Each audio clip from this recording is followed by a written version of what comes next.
Évangéliser, enseigner sont les missions d'un prêtre ou d'un pasteur. Mesdames, messieurs, bonsoir et bienvenue dans votre programme Tous ensemble à la suite de Jésus-Christ de Nazareth. Tout au long de cette émission, vous aurez droit à l'enseignement et l'interprétation des textes bibliques par notre consultant, le Père Landry, qui sera avec nous sur ce plateau afin de vous aider à mieux comprendre. Avant tout, installez-vous confortablement et prenez votre Bible. Retrouvons-nous tout de suite après cette transition.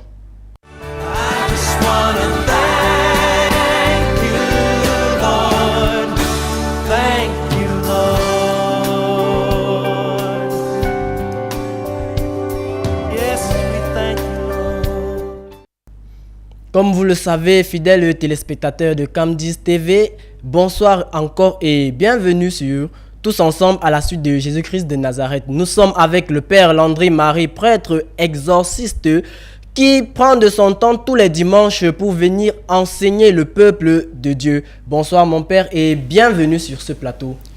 Bonsoir Pascal, c'est moi qui vous remercie une fois encore pour votre invitation sur ce plateau. Nous pensons que ce dimanche, véritablement, les explications que nous allons apporter ici vont aider les uns et les autres, mais surtout, nous avons la foi et l'intime conviction que l'Esprit Saint va toucher quelques cœurs aujourd'hui et qu'une fois que ces cœurs seront touchés, beaucoup qui n'étaient plus à la suite de Jésus, beaucoup certainement reviendront à la suite du Christ et certainement ce sera pour la gloire de Dieu et le salut de leurs âmes. Tout au long de ce programme, enseignement, réponse à vos problèmes liés à la spiritualité et prières seront le fil conducteur de notre émission. Entrons effectivement dans le vif de notre sujet et le thème qui a été retenu est celui de être un exemple dans la société.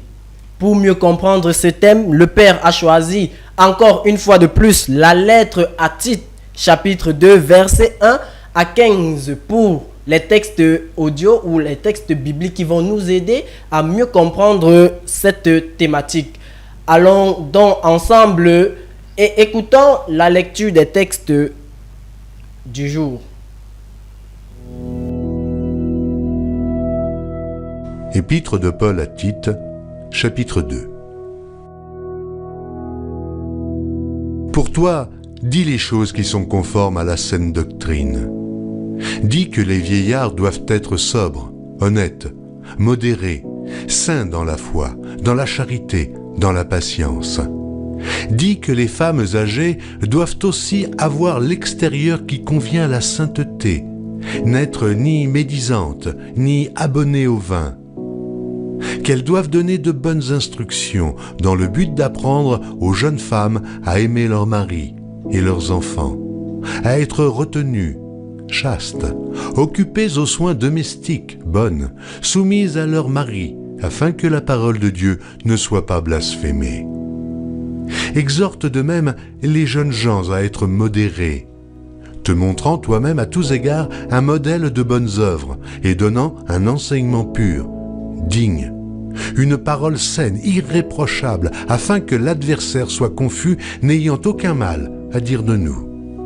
Exhorte les serviteurs à être soumis à leur maître, à leur plaire en toutes choses, à n'être point contredisants, à ne rien dérober, mais à montrer toujours une parfaite fidélité, afin de faire honorer en tout la doctrine de Dieu, notre Sauveur. Car la grâce de Dieu, source de salut pour tous les hommes, a été manifestée. Elle nous enseigne à renoncer à l'impiété et aux convoitises mondaines, et à vivre dans le siècle présent selon la sagesse, la justice et la piété, en attendant la bienheureuse espérance et la manifestation de la gloire du grand Dieu et de notre Sauveur Jésus-Christ, qui s'est donné lui-même pour nous, afin de nous racheter de toute iniquité et de se faire un peuple qui lui appartienne, purifié par lui et zélé pour les bonnes œuvres. Dis ces choses, exhorte et reprends avec une pleine autorité, que personne ne te méprise.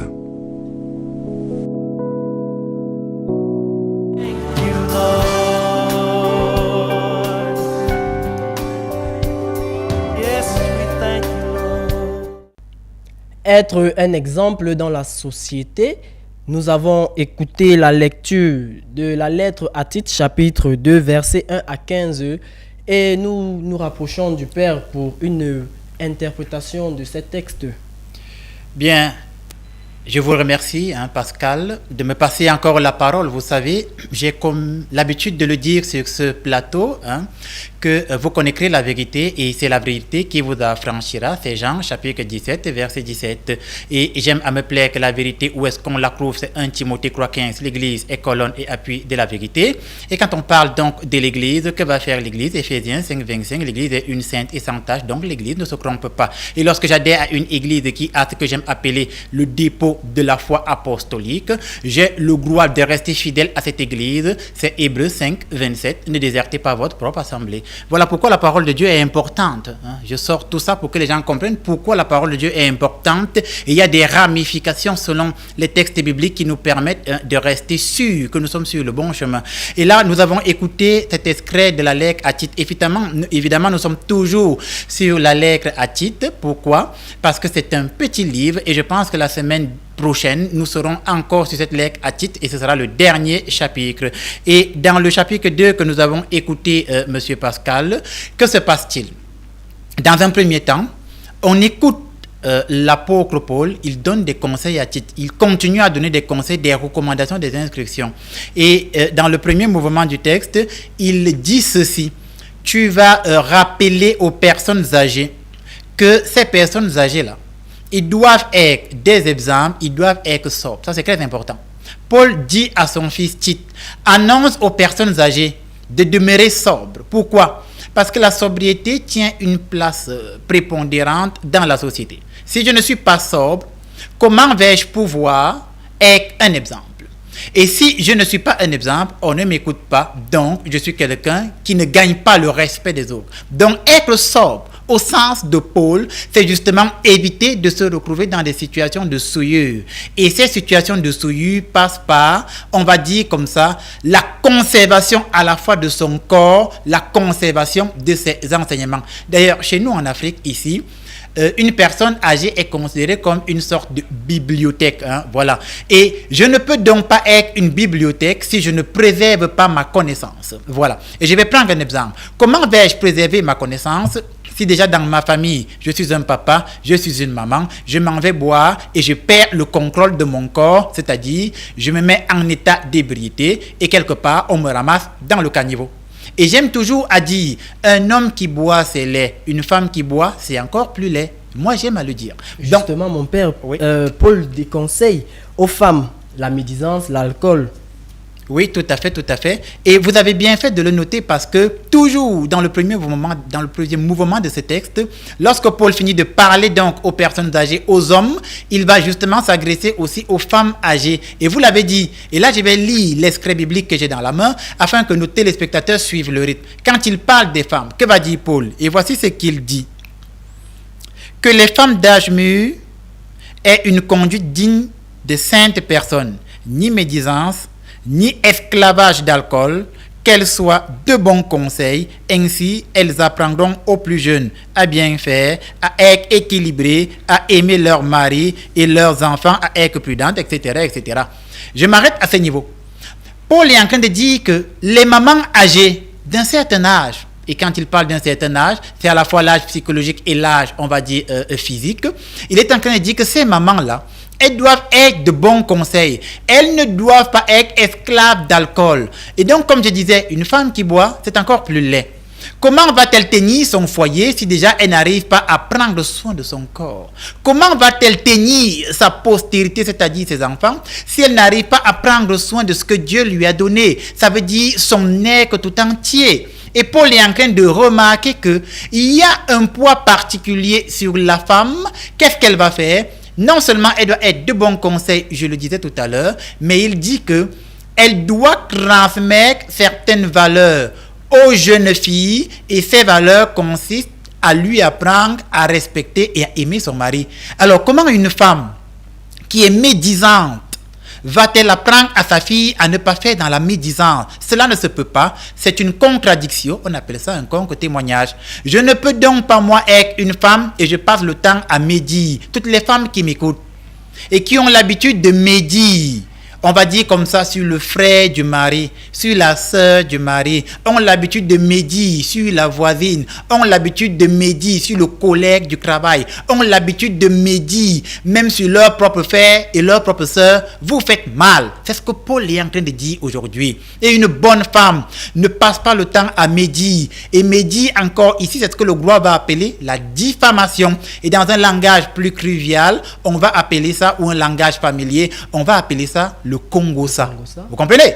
Donc, une bonne femme ne vit pas dans le Congossa. C'est ce que l'apôtre Paul est en train de dire. D'ailleurs, dans le livre d'Isaïe, chapitre 30, verset 15, il est écrit, c'est dans le silence et la confiance que sera votre force. Ça veut dire qu'une bonne femme d'un certain âge, qu'est-ce qu'elle fait? Quand elle est face à certaines difficultés, face à certains problèmes, face à une médisance, on va dire, assez intense à son sujet, elle garde silence. Et c'est dans le silence que Yahvé Dieu va donc lui rendre justement justice. Et lorsque Paul continue, il rappelle que les femmes d'un certain âge vont aussi transmettre à leurs filles à tenir leur foyer. Ce n'est pas moi qui dis, c'est Paul. Et il est en train de dire que ces femmes-là, non seulement elles vont apprendre aux jeunes filles à tenir leur foyer, elles vont également apprendre aux jeunes filles à avoir la bonne attitude vertueuse. C'est des conseils qu'il donne à Tite, afin que Tite les transmette à ces femmes. Et c'est important, c'est pourquoi notre thème s'intitule la responsabilité, ou alors être responsable dans la société. Pourquoi? Parce que si je veux pouvoir être un bon chrétien, il me faut prêcher par l'exemple. Voilà pourquoi moi, Père Langry Marie, je suis contre ces slogans qui s'articulent tel que suit. Faites ce que je vous demande de faire, ne faites pas ce que je fais. C'est un très mauvais slogan. Je ne suis pas partisan de ce slogan. Et dans cet extrait de la lettre à Tite, Paul est en train d'enseigner que nous devons prêcher par l'exemple. Ensuite, il s'adresse directement à son fils spirituel Tite. Et que va-t-il dire à Tite? Il va lui dire, je lis l'extrait de verset, il dit, invite de même les jeunes à se montrer sérieux dans tous les domaines. Tu seras pour eux un exemple quand ils verront ta bonne conduite, ton enseignement désintéressé, ta droiture, ta parole rigoureuse, inattaquable. De cette façon, les gens d'en face n'auront rien à nous reprocher et se sentiront honteux. Ça, c'est très important, monsieur Pascal. Pourquoi? Parce que Paul est en train de dire à son fils spirituel, toi-même, tu dois être un exemple. Toi qui annonces la parole de Jésus, toi qui annonces la parole de Dieu, tu dois être un exemple afin que les autres te suivent. Et vous qui m'écoutez à la maison, je me pose la question, est-ce que je suis un exemple dans ma famille? Est-ce que moi, jeune, aujourd'hui, je suis un exemple dans mon milieu estudiantin? Est-ce que moi, jeune, je suis un exemple dans la société dans laquelle je travaille? Est-ce que je suis un exemple aujourd'hui au milieu de mes amis? Et je ne peux pas être un exemple si je veux faire comme tout le monde. Et faire comme tout le monde, en philosophie, ça a un nom, on appelle cela du suivisme. Je ne peux donc pas être un chrétien conséquent et quintessent si je fais du suivisme. Et je vais prendre un exemple. Aujourd'hui, nous vivons dans une société, ici au Cameroun, où on a l'impression que si tu atteins un certain âge et tu n'es pas celui qui descend les petites Guinness, alors tu n'es pas un bon jeune. Et c'est un très mauvais enseignement. Il n'est nulle part écrit que pour être un vrai jeune, il faut boire 7 ou grandes petites Guinness. Ce n'est écrit nulle part. C'est un mauvais exemple. Et lorsque vous passez à Essos et que vous regardez au travers, je vais dire, de la vitre de votre voiture, vous allez voir que la plupart des gens qui jalonnent et qui joncent les bars, c'est la jeunesse. Et ils ne prêchent pas par le bon exemple. Et qu'est-ce que cela va donner? Quand Dieu finit de boire, je deviens agressif, je veux donner des coups de poing à tout le monde, j'insulte tout le monde et je me dis être chrétien. Le bon chrétien ne se souille pas dans de pareilles choses. C'est ce que Paul est en train de dire à son fils Timothée. Et il dit à Timothée, tu seras un exemple. Je ne peux pas être un exemple si je passe le temps à faire comme tout le monde. Un autre exemple de ceux qui font comme tout le monde. Aujourd'hui, nous vivons dans une société où les jeunes filles ont l'impression que si j'atteins un certain âge et je ne m'habille pas dos et ventre dehors, alors je ne suis pas une vraie fille. C'est un très mauvais exemple. Il n'est écrit nulle part Que le bon exemple, c'est de s'habiller en mettant le ventre dehors, en mettant ses parties les plus réservées dehors, en s'exposant et en s'exhibant. C'est un très mauvais exemple. Mais malheureusement, les gens font du suivisme et ils vont à l'église. Et quelquefois, moi, Père Landé, je suis choqué que dans certaines paroisses, tu vois une fille qui va venir communier au corps et au sang de Jésus-Christ de Nazareth, même son habillement déjà est un habillement sur lequel on peut trouver à redire. Vous ne pouvez pas aller à la présidence, par exemple, habillé dos et ventre dehors. C'est impossible. Et si déjà vous respectez les institutions étatiques et vous êtes incapable de vous présenter de la sorte à la présidence, comment n'allez-vous pas mieux vous habiller pour aller à la rencontre de Jésus? Comment n'allez pas vous mieux vous préserver pour aller dans le temple de Dieu? Et donc, Paul enseigne à Tite aujourd'hui à être un exemple. Et les jeunes ne sont plus des exemples, monsieur Pascal. Nous vivons dans une société où les jeunes sont de plus en plus malhonnêtes. Les jeunes sont de plus en plus des voleurs. Les jeunes sont de plus en plus ceux-là même à qui on ne peut plus faire confiance. La jeunesse aujourd'hui dans notre pays est une jeunesse qui agresse, est une jeunesse qui fait du mal, est une jeunesse qui ment. Tout récemment, nous avons eu des examens officiels. Et moi, je regarde les informations. Et dans ces informations, on s'est rendu compte que les jeunes, au lieu d'étudier, qu'est-ce qu'ils ont fait? Ils sont allés se procurer de façon frauduleuse les épreuves. Voyez, c'est une jeunesse qui est partisane de la paresse. Et nous devons dénoncer ces choses au nom du Christ. C'est pourquoi nous devons être intelligents pour Dieu. Nous devons être intelligents pour Jésus. Et c'est ce que Paul est en train de dire à Timothée. Et celui qui est intelligent pour Dieu, qui est intelligent pour Jésus, est un exemple à suivre. Mon père, sans toutefois vous couper, nous constatons que Paul ici parle de toute la famille dans son entièreté parce qu'il a commencé par les hommes, ensuite il prend les femmes et il termine par les jeunes. Donc c'est un enseignement à toute la grande famille. Oui, oui, tout à fait, tout à fait. Sauf que Paul, comme vous l'avez dit, il suit un schéma. Et ça, c'est un peu le style paulinien. C'est quelqu'un de très organisé dans ce qu'il fait. Donc oui, Paul est en train de montrer que au niveau des parents, voilà comment vous devez être des exemples. Le père doit être quelqu'un de sobre, un exemple à suivre, quelqu'un de posé.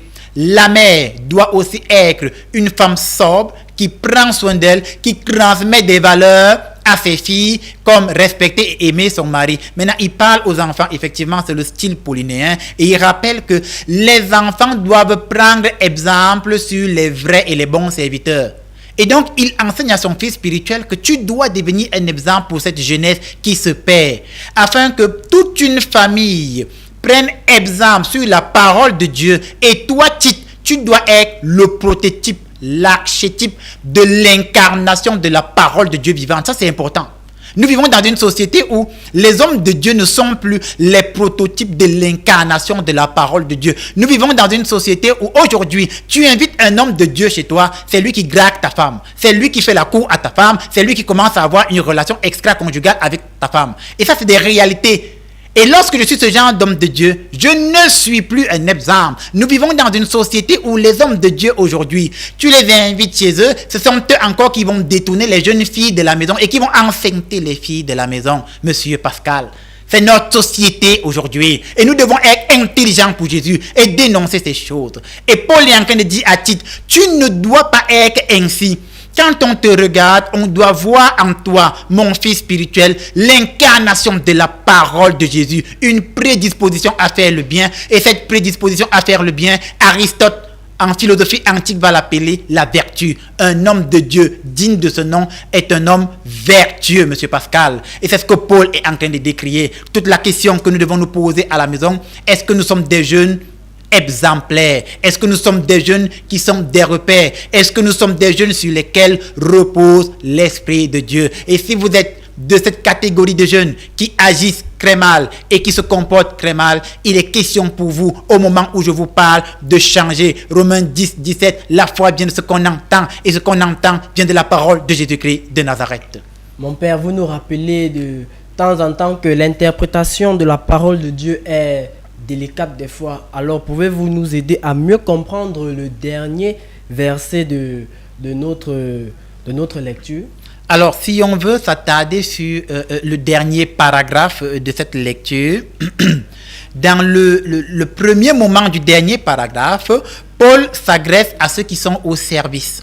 Et quand il s'adresse à ceux qui sont au service, ce qu'on va appeler les serviteurs. Et les serviteurs, aujourd'hui, c'est les qui? C'est toutes ces personnes qui peuvent être chez vous des ménagères, qui peuvent être des hommes de main, qui peuvent être votre vigile, qui peuvent être votre garde du corps. Donc, c'est ceux-là qui sont au service, on va dire comme ça, d'un groupe de personnes. Et dans un premier temps, il dit, même les serviteurs doivent être, des personnes dociles, honnêtes, loyales. Ça, c'est important.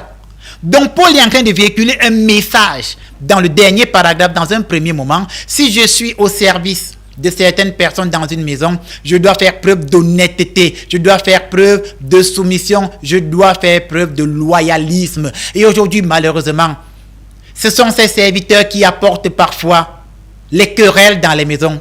On a vu dans les médias que parfois, c'est des ménagères qui volent des enfants, ce qui est bien dommage. On a vu dans les médias que parfois, c'est la ménagère qui vient et qui va commencer à faire les yeux doux au mari et qui crée la division dans la famille. On a vu dans les médias que parfois, c'est la ménagère qui vient avec des totems, qui va mettre dans la maison afin que dans cette maison, les patrons ou alors les responsables ne puissent plus prospérer. Et c'est la même ménagère qui va à l'église, qui chante Amen, Alléluia, alors qu'elle est en train de décrire une famille. Et tous ceux qui font ça, vous faites mal. Ça, c'est le premier mouvement du dernier paragraphe. À la fin du dernier paragraphe, l'apôtre Paul, il est en train de rappeler que nous vivons dans une société où Dieu nous enseigne une vie qui doit être une vie pleine de lui. C'est-à-dire que Paul retient ceci. Je ne dois pas mener une existence sans Dieu. Je ne dois pas. Et si je mène une existence sans Dieu, quelle sera la conséquence? Je vais me détourner du chemin droit et je ne serai plus un exemple. Il dit dans le dernier paragraphe que Dieu est notre alpha et notre oméga et que Dieu doit nous diriger dans toutes les étapes de notre vie sociale. Dieu ne veut pas seulement te diriger quand tu es à l'église, mon frère, ma soeur. Dieu ne veut pas seulement te diriger lorsque tu es en prière. Dieu veut te diriger même lorsque tu marches au quotidien. Dieu veut te diriger lorsque tu vas au travail. Dieu veut te diriger dans ta vie sentimentale, dans ta vie maritale. Dieu veut te diriger chaque jour et tu ne peux pas mener une vie sans Dieu. C'est pourquoi dans ce dernier paragraphe, il rappelle que ce n'est pas bon, il n'est pas judicieux de mener une existence sans la présence de Dieu. Cela vous serait préjudiciable. Préjudiciable, c'est-à-dire que cela ne serait pas bon pour vous et ce serait un motif de condamnation. Voilà un peu ce que l'apôtre Paul essaye de mettre en exergue et finalement il va rappeler à titre en sortant que si tu es donc un exemple, nos détraqueurs, ceux qui nous pointent du doigt, n'auront plus rien à dire. Donc le bon chrétien qui vit dans la société et qui se veut être un exemple, qu'est-ce qu'il doit faire? Il doit mener un style de vie en conformité avec la parole de Jésus-Christ de Nazareth et ces détraqueurs ne trouveront plus rien à dire. Ou alors, lorsqu'ils vont le pointer du doigt, ils vont le pointer du doigt pour leur propre honte. Voilà pourquoi, et je vais achever par là, j'ai coutume de dire que quelquefois dans la vie, il est préférable de se taire que d'avoir raison. Parce que lorsque je me tais, je vais me réfugier en Jésus-Christ de Nazareth et ce n'est donc plus mon combat, ça devient le combat de Jésus. Exode 14, 14, je ferai de vos combats mes combats, de vos adversaires mes adversaires et vous aurez la victoire. Voilà un peu ce que je pouvais apporter comme interprétation à ce texte afin que les uns et les autres prennent conscience que nous devons véritablement être des exemples dans la société et c'est par notre exemple que ce que nous enseignons aura plus d'impact sur ceux qui nous écoutent. La parole de Jésus est mon épée.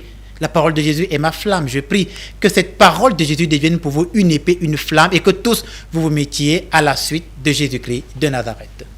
Voilà, merci mon Père pour cet enseignement. Nous retenons donc que il faut mener une vie en conformité avec la parole de Dieu. Pour les hommes, il faut être sobre, il faut être de bons conseillers. Aussi pour les femmes, être de bonnes conseillères. Pour les jeunes filles, leur apprendre à tenir les foyers et à respecter leur mari. Et enfin, pour les jeunes, vous devez être honnêtes, vous devez être aussi de bons enfants. Et enfin, pour les serviteurs, pour tous ceux-là qui nous aident à la maison, vous devez être des personnes dociles loyal et honnête afin de mieux rendre service à vos maîtres. Merci mon père pour ces enseignements. Nous allons tout de suite passer à la deuxième partie de notre émission qui est consacrée à la phase questions-réponses. Mais avant tout, retrouvons-nous après cette transition.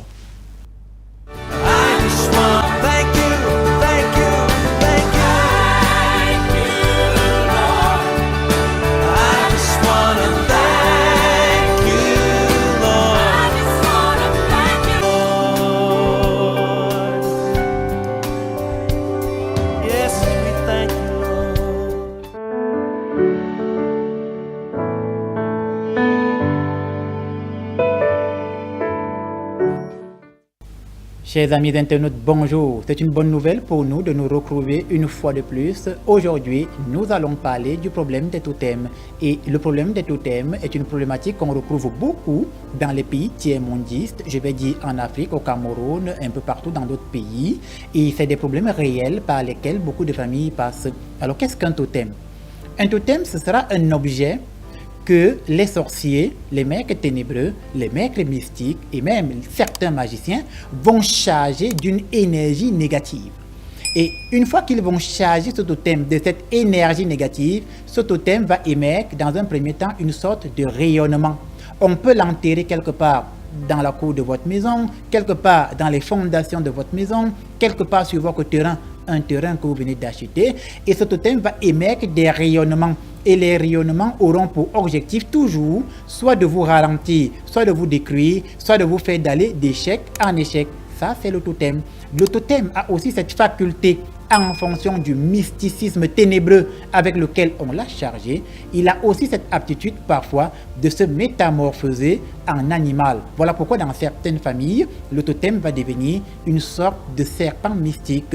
Dans d'autres villages, il va devenir le chat. Dans d'autres villages, le chat-tigre, le lion ou la panthère. Ce sont des totems. Et ces totems sont très dangereux. Pourquoi? Une fois que le totem prend une forme d'animal, il va s'en prendre à toute personne à qui les mecs vont l'envoyer. Et c'est pourquoi dans certaines familles, le totem va commencer à décimer les enfants.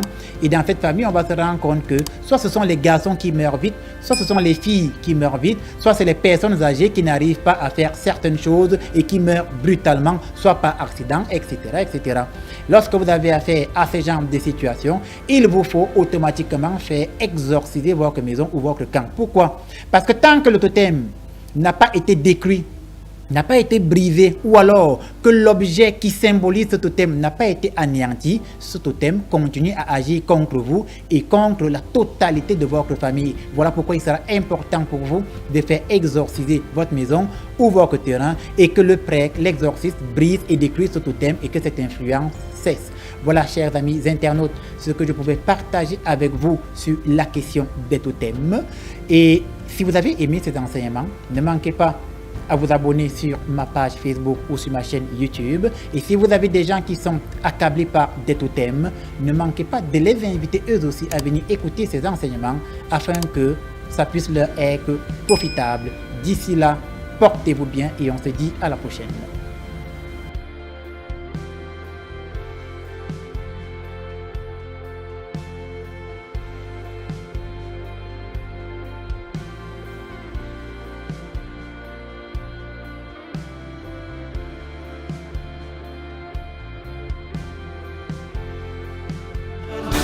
Thank you, Lord. Yes, we thank you, Lord. Voilà, nous sommes de retour sur ce plateau avec le Père Landry Marie, prêtre exorciste. Et pour tous ceux qui aimeraient suivre le Père Landry Marie ou le contacter, c'est via son numéro WhatsApp qui est sa ligne directe, ou encore sa chaîne YouTube, son compte Facebook, ou pour ceux qui ont TikTok, vous pouvez désormais le retrouver sur TikTok. Alors mon père, nous allons entrer dans la deuxième partie de notre émission qui est consacrée aux questions-réponses. Les réponses ici ont été posées par tous les téléspectateurs ou les followers qui vous suivent et qui ont des soucis de spiritualité. Nous avons la première question qui nous vient de Marvin depuis Berthois. Marvin qui dit: Bonjour mon père, j'ai de sérieuses difficultés et j'ai l'impression que rien n'évolue. Rien n'évolue dans ma vie, quels que soient les projets que j'entreprends. Ça c'est Marvin depuis Berthois. Marvin, oui. Alors, on va essayer de répondre à Marvin. Il dit qu'il a des grandes difficultés et il a des projets, il a l'impression que rien n'évolue. Alors, lorsque dans ma vie chrétienne, j'ai l'impression que rien n'évolue, je l'ai déjà dit ici, je le redis, ça signifie que quelque part, dans ma relation avec Dieu, il y a quelque chose qui ne va pas.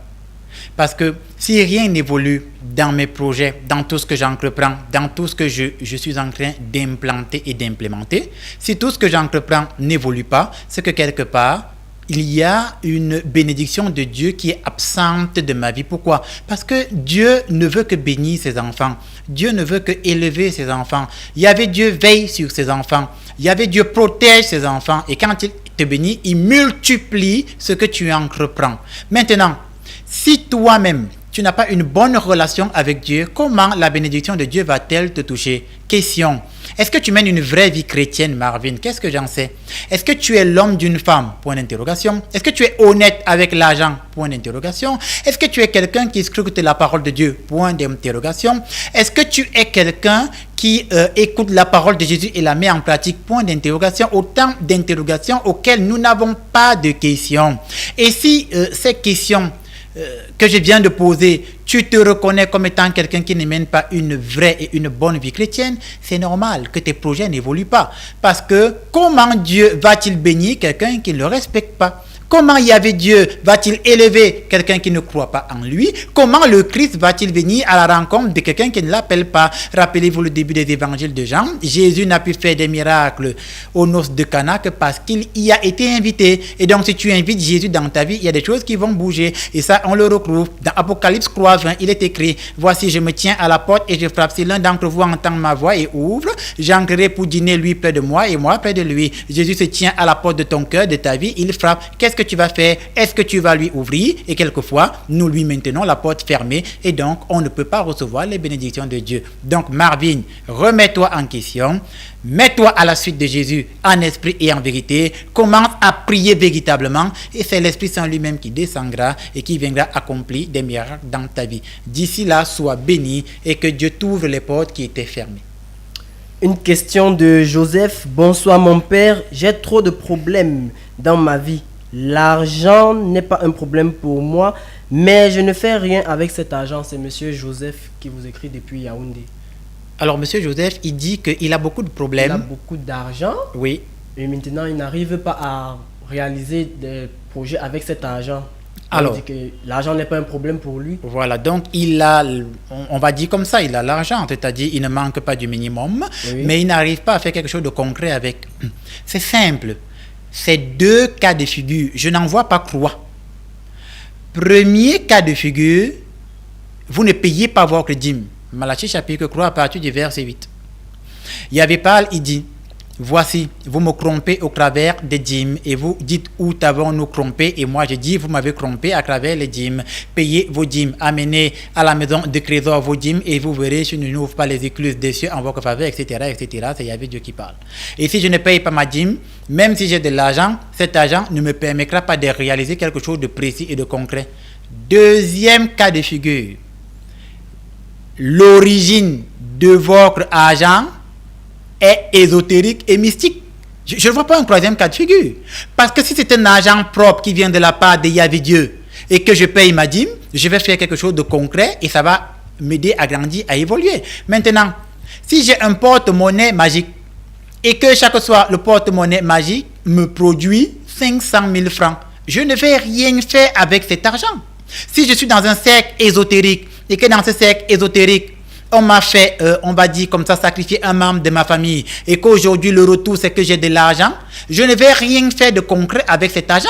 Voilà pourquoi parmi les gens qui sont souvent entre guillemets riches, parce qu'il faut encore redéfinir qu'est-ce que la richesse, ou alors je vais dire parmi les gens qui sont souvent entre guillemets aisés financièrement, beaucoup d'entre eux, vous allez constater que parfois il est capable de faire un accident avec une voiture qui coûte des millions et des centaines de millions de francs CFA dans un pays tiers-mondiste. Imaginons il fait un accident avec une voiture qui coûte 250 millions.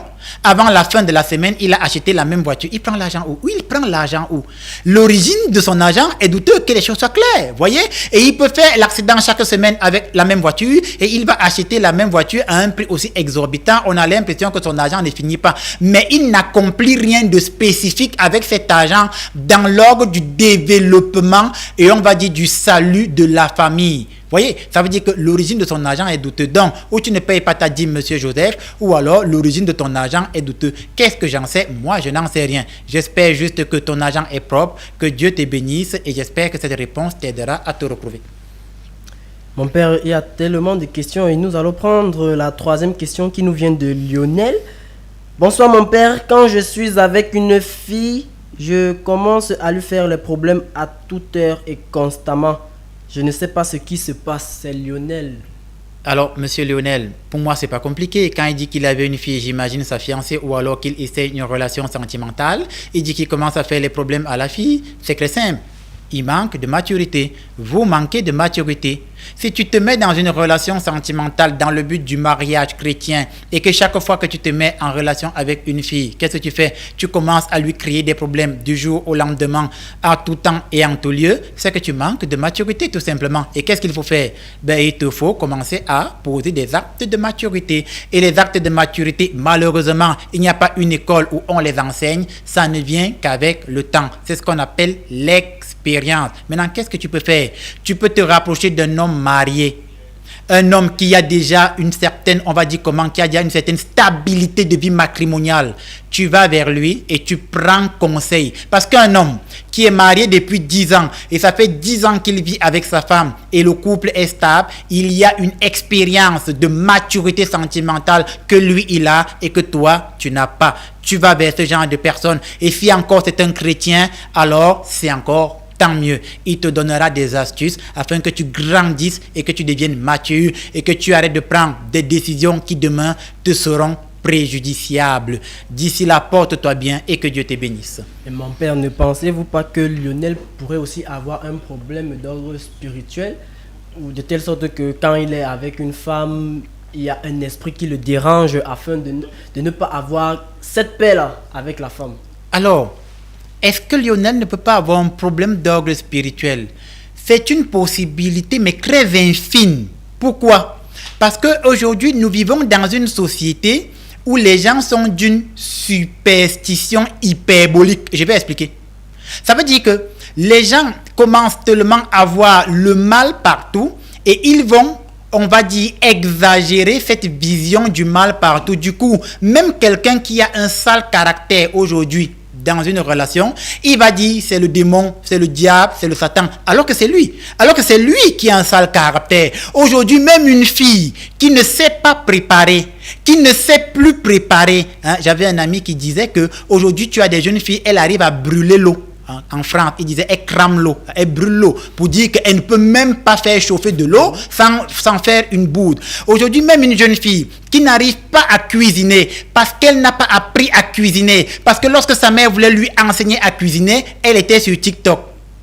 Lorsqu'elle n'était pas sur TikTok, elle se refaisait les ongles. Lorsqu'elle ne se refaisait pas les ongles, elle était dehors. Quand elle commence une vie sentimentale, elle ne sait pas cuisiner. Et son mari, constatant que sa femme ne sait pas cuisiner, va commencer à aller voir dehors. Elle va dire c'est le démon, c'est le diable, c'est le Satan, alors qu'elle ne sait pas cuisiner. Et quelque part, une femme qui ne sait pas cuisiner, ce sera très compliqué de maintenir son foyer dans une certaine stabilité. Pourquoi? Parce que la femme du dehors n'attend que ça.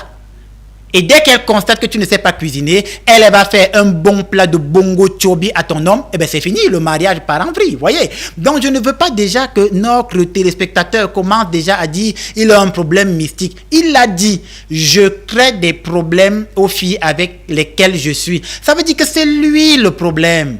Maintenant, est-ce qu'il n'y a pas des esprits moelleux qui viennent nuire dans les relations? Oui. Est-ce qu'il n'y a pas des gens qui ont des maris de nuit? Oui. Est-ce qu'il n'y a pas des femmes et des filles qui ont des maris de nuit? Oui. Mais je ne voudrais pas que ce soit d'abord notre première option. Il faudrait d'abord que le frère se remette en question, il change, il grandisse en maturité. Et si après avoir fait cela, après avoir remis les choses en ordre, il continue à ne pas avoir de relations stables, alors on pourra s'intéresser au plan spirituel et mystique.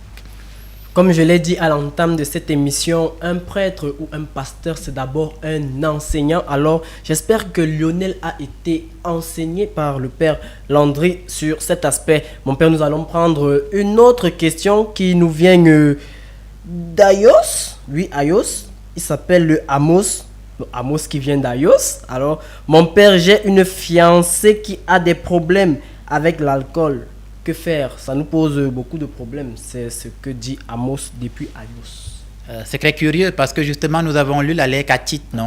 Et dans la lettre à Tite, là, Paul disait quoi? Qu'il ne faut pas que les femmes soient esclaves de l'alcool ou alors qu'elles soient, on va dire, dans les situations de beuverie justement. Et curieusement, on a un frère qui nous écrit, qui dit que sa fiancée a des problèmes avec de l'alcool. Alors, lorsque le frère pose cette interrogation, je vois deux hypothèses. Première hypothèse, vous cherchez un psychologue. Parce qu'il faut que les choses soient claires. Quelqu'un qui boit et qui n'arrive pas à s'arrêter de boire, c'est une pathologie psychologique de prime abord. Ça veut dire que dans son organisation psychique, il y a quelque chose qui ne va pas. Ça veut dire que la personne a une addiction et elle ne peut plus contrôler cette addiction et cette addiction devient nocive pour elle. Donc, vous cherchez un psychologue. Et le psychologue va penser des séances, il va établir ce qu'on appelle une cure psychanalytique à travers des séances et il va essayer de réparer ce qui, au niveau du psychisme, est déréglé. Ça veut dire de prime abord, il ne faut pas d'abord saisir un exorciste pour dire « ma femme boit trop ». Non, il faut chercher un psychologue.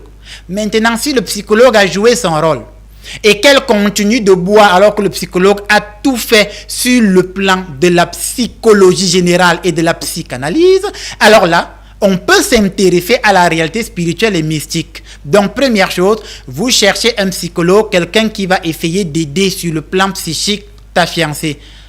Deuxième hypothèse, tu la barres. Que les choses soient claires. Et c'est vrai que je suis un peu brutal, non? Mais c'est mon point de vue. Pourquoi?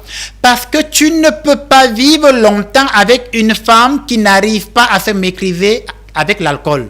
Lorsque vous aurez des enfants demain, elle va initier ses enfants à l'alcool. Elle va même commencer à t'insulter, à bagarrer avec toi. Tu vas la taper, elle va continuer à boire. Donc la seule question à se poser, est-ce que moi, je peux vivre avec une femme qui boit et qui n'arrête pas de boire? Et si tu ne peux pas vivre avec ce genre de femme, tu la bats. Tout simplement, tu la quittes.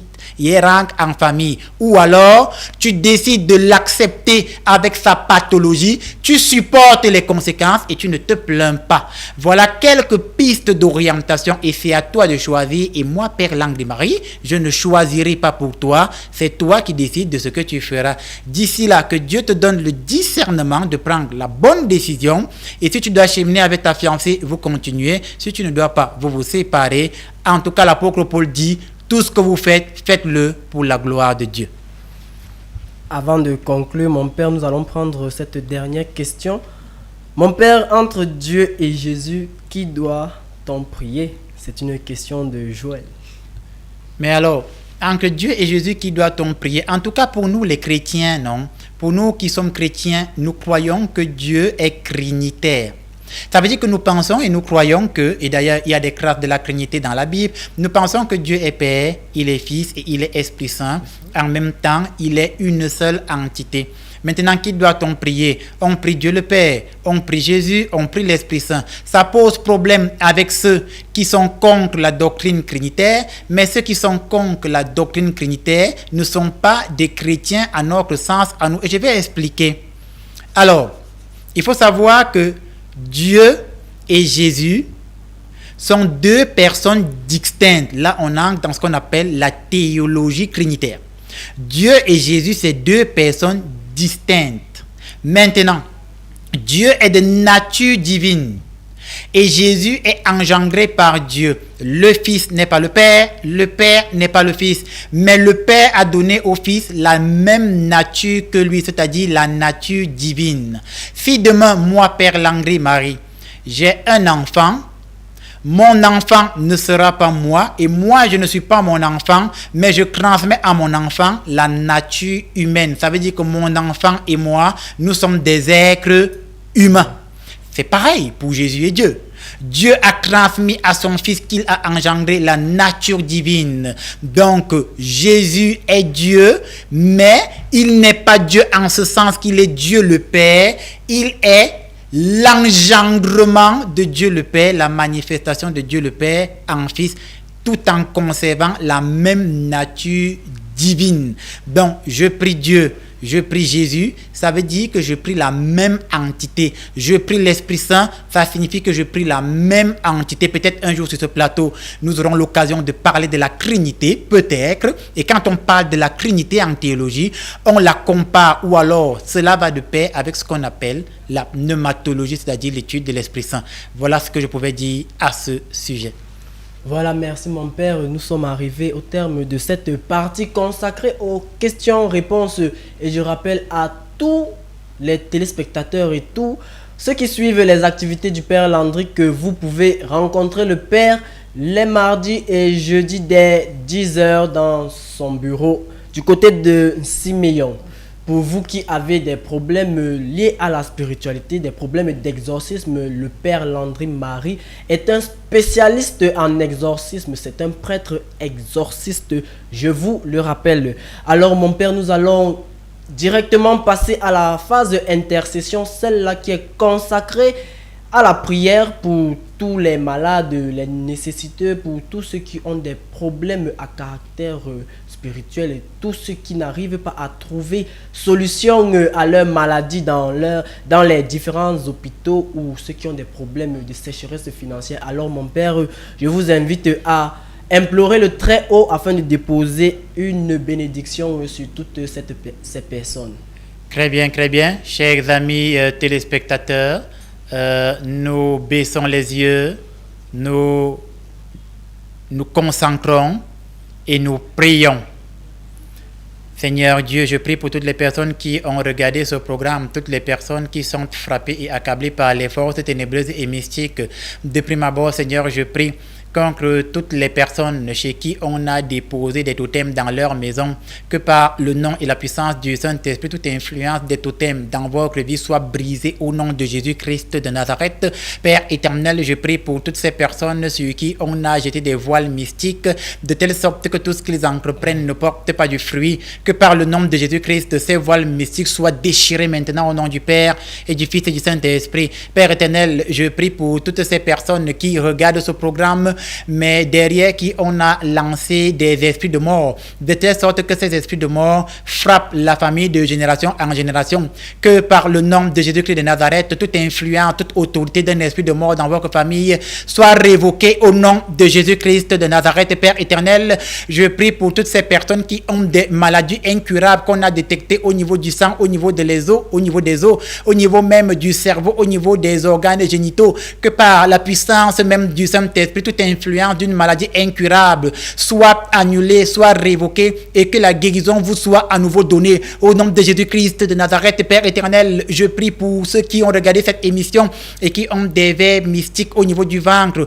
au niveau du bas du ventre, de telle sorte que ces vers mystiques se baladant les empêchent, Seigneur, de mener une activité paisible et tranquille. Je commande et j'ordonne que ces vers mystiques sortent de votre corps par air et par liquide au nom de Jésus-Christ de Nazareth. Père éternel, je prie pour toutes ces personnes à qui on a donné à consommer du poison lent et du poison rapide, que par l'autorité de Jésus-Christ de Nazareth, tout poison rapide et tout poison lent dans votre corps et dans votre chair sortent par air et par liquide au nom du Père, du Fils et du Saint-Esprit. Seigneur, je prie en lieu et place contre toutes ces personnes dont on avait marqué les noms quelque part sur une calebasse, quelque part dans le ventre d'un poisson, quelque part sur les autels de Baal et d'Astarté, que là on a marqué vos noms spirituellement et mystiquement, que par le feu du Saint-Esprit vos noms soient effacés et que vous en soyez libres totalement au nom de Jésus-Christ de Nazareth. Père éternel, je prie pour toutes ces personnes qui ont des blocages financiers de telle sorte que tout ce qu'ils entreprennent ne porte pas du fruit, que l'autorité du diable dans votre vie soit révoquée et que vos finances soient débloquées au nom de Jésus-Christ de Nazareth.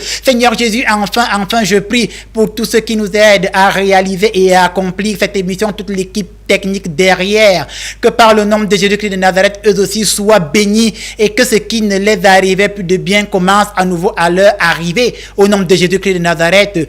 Tout cela, c'est à toi Jésus que nous l'avons demandé, toi Jésus notre ami, toi Jésus notre frère. toi Jésus Dieu, aujourd'hui et à jamais, ainsi soit-il. Amen. Merci mon Père pour cette belle prière que vous avez exprimée à l'endroit de tous ceux-là qui ont des problèmes de spiritualité.